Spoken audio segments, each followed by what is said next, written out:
လူတွေကတော့ထင်ကြမယ်ဘုရားဟာတကုရှင်ဆိုတော့ဘာပြဿနာမှမရှိဘူးအရာခတ်သိမ်းကိုအလွယ်တကူပဲဖြေရှင်းသွားတယ်လို့ဒီလိုထင်ကောင်းထင်လိမ့်မယ်မဟုတ်ဘူးစိတ်စားမာနလာဆွဆွဲတဲ့အခါမှာကြည့်လေမြတ်စွာဘုရားဘာမှဖြေရှင်းချက်မပေးဘူးဖြေရှင်းချက်မပေးဘူးတကိုးနဲ့ကူညီပြီးတော့ဘာမှမလုပ်ဘူး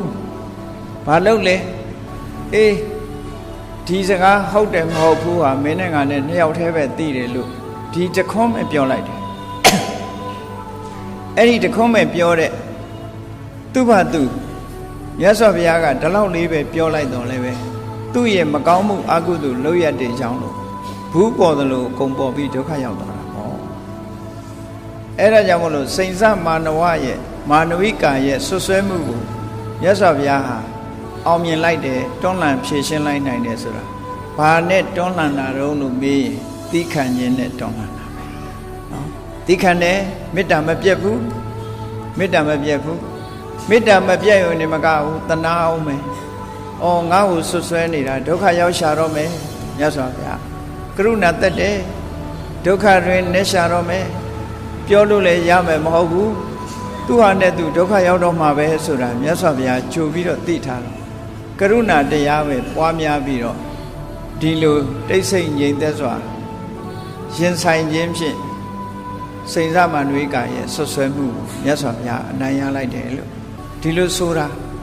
နော်ဒီလိုဆိုတာအောင်ခြင်း၈ပါးထဲမှာအခုလို့အနိုင်ရသွားတာပေါ့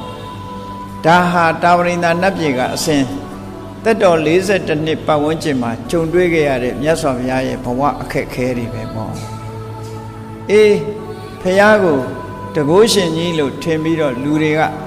လူသားတဦးမဟုတ်ဘဲနဲ့တကုရှင်ကြီးလို့ထင်ပြီးအရာရာတကုနဲ့ဖြည့်ရှင်းနေတယ်လို့အောက်မေ့ကြလိုက်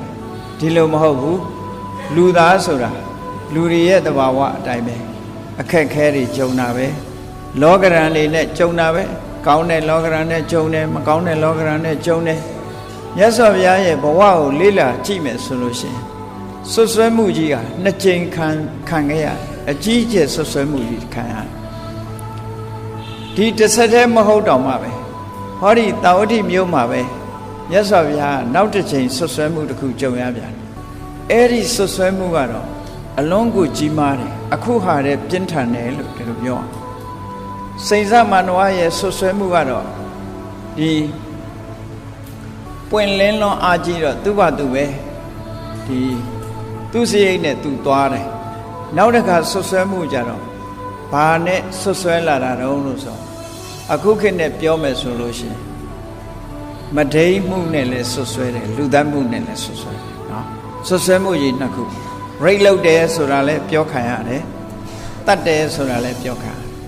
ပြစ်မှုကြီးနှစ်ခုနဲ့ဆွဆွဲခံဒီတာဝတိဇေရွန်အကြောင်းမှာပဲတစ်ဆက်တည်းမဟုတ်ပေမဲ့လို့သိမကြခင်ပဲမြတ်စွာဘုရားနောက်ထပ်ဆွဆွဲမှုတစ်ခုကြုံရဒါလည်းပဲဘယ်လိုဆွဆွဲမှုနဲ့ကြုံတာတော့လို့ဆိုဒါကြတော့ဥဒ္ဒံပါဠိတော်မှာပါဠိတော်တိုက်ရိုက်ရှိတယ်သုံးတရီဆိုတဲ့ပရပိုက်မဟာအသက်အရွယ်လည်းငယ်တယ်ရုပ်ကလည်းချောတယ်အဲ့ဒီသုံးတရီပရပိုက်မကိုခုနကမကြေမနက်ဖြစ်နေကြတရားဓမ္မနဲ့ပတ်သက်ပြီးမကြေမနက်ဖြစ်တဲ့ဒိဋ္ဌိတွေကနေပြီးတော့လှုပ်ဆောင်ပြီးစေခိုင်းလို့သူဟာလည်းပဲခုနပုံစံမျိုးပဲတာဝတိမြို့ဇေရွန်အကြောင်းထဲမှာအိတ်တရောင်ရောင်အခြေအနေတွေပြပြီးတော့လှုပ်တယ်သူကနော်အခြေအနေပြတော့ပထမနီးတုန်းကတော့သူတို့လိန်နေဆိုတာပေါ်သွားတယ်လေနော်ကိုဝန်ဆောင်ရောင်ဆောင်တာကြတော့ပေါ်သွားတယ်သုံးတရီကြတော့အဲ့ဒီနီးကိုမသုံးတော့ဘူးတာဝတိမြို့ဇေရွန်အကြောင်းပဲကိုညနေသွားမနေ့ကျပြန်လာစောစောစီစီပြန်လာညမိုးချုပ်သွားအထင်မြင်နေလွဲမအောင်လူတွေတိုးတိုးပြောလာသည်ထိအောင်အဲ့ဒါလို့လှုပ်ပြီးနောက်ကြဘာလှုပ်တုံဆိုရင်သုံးတရီပရပိုက်မဟာ2ရက်3ရက်ခါတိုင်းတွေ့နေကြသူ့ကိုမတွေ့တော့ပျောက်သွားတယ်ညနေဇေရွန်ကျောင်းပဲသွားတာလည်းမသွားတာမတွေ့ရပြန်လာတာလည်းမတွေ့ရ3-4ရက်လောက်ဇက်မြုပ်နေတယ်မြုပ်တဲ့အခါကျတော့မှအတ္တမလာနေပေးကြတယ်သုံးတရီပျောက်နေတယ်လူပျောက်ချင်ညာတာပေါ့နော်သုံးတရီပဲရောက်သွားမှမသိဘူးပျောက်နေတယ်အဲ့တော့ဘုရင်ကြီးကိုသွားတိုင်တယ် သုံးတရီဟာဒီရဲ့ပိုင်းမှာဇေရဝံကျောင်းသွားတာများတယ်အခုသုံးတရီပျောက်နေတယ်ဟောလူပျောက်သွားပြီးတော့တိုင်ကြတိုင်တော့မြတ်စွာဘုရင်ကြီးကမေးတယ်ဘယ်နေရာမှာတန်တရားရှိတယ်လဲဆိုဇေရဝံကျောင်းထဲမှာတန်တရားရှိတယ်အေးတန်တရားရှိရင်ဝင်းရှာကြဆိုဇေရဝံကျောင်းထဲဝင်းရှာတဲ့အခါကျတော့သူတို့ကိုယ်တိုင်လှုပ်ထားတာသုံးတရီကိုအချိန်မတော်ဇေရဝံကျောင်းဘက်ကိုသွားခိုင်းပြီးတော့တတ်ပြီးတော့သုံးတရီရဲ့အလောင်းကိုမြတ်စွာဘုရားခန္ဓာကိုယ်ကြီးအနီးနားကရေမြောင်းထဲကအမိုက်ပုံကြားထဲမှာပြစ်ထားတယ်ကဲကြည့်နော်လှုပ်ပုံလှုပ်နည်းရအခုခေတ်နဲ့တူတူပဲဘာမှမထူးဘူးနော်လွန်ခဲ့တဲ့နှစ်ပေါင်း2500အလိုမြတ်စွာဘုရားပေါ်မှာဆွဆွဲခြင်းလို့ဇေရဝံကျောင်းထဲကရေမြောင်းထဲမှာသွားပြစ်ထားတန်တရားရှိတယ်ဘယ်မှာရှိတော့ဆိုဇေရဝံကျောင်းမှာတန်တရားရှိတယ်ဒါဖြင့်ရှာဆိုတော့သွားရှာကြတဲ့အခါတွေ့တယ်ပေါ့တွေ့လာပြီးတော့အဲ့ဒီသုံးတရီအလောင်းကိုထမ်းစင်ကြီးထမ်းပြီးတော့အပုတ်ချဖို့ကြိုးစားကြတယ်တကယ်ကတော့ဒီလုံးဇတ်တွေဟာသူတို့ဖန်တီးတာကြီးပဲအကုန်လုံးဖန်တီးပြီးတော့လာဝတိမြို့ထဲမှာလှဲ့တယ်ဒီအလောင်းကြီးနဲ့လှဲ့ကြတယ်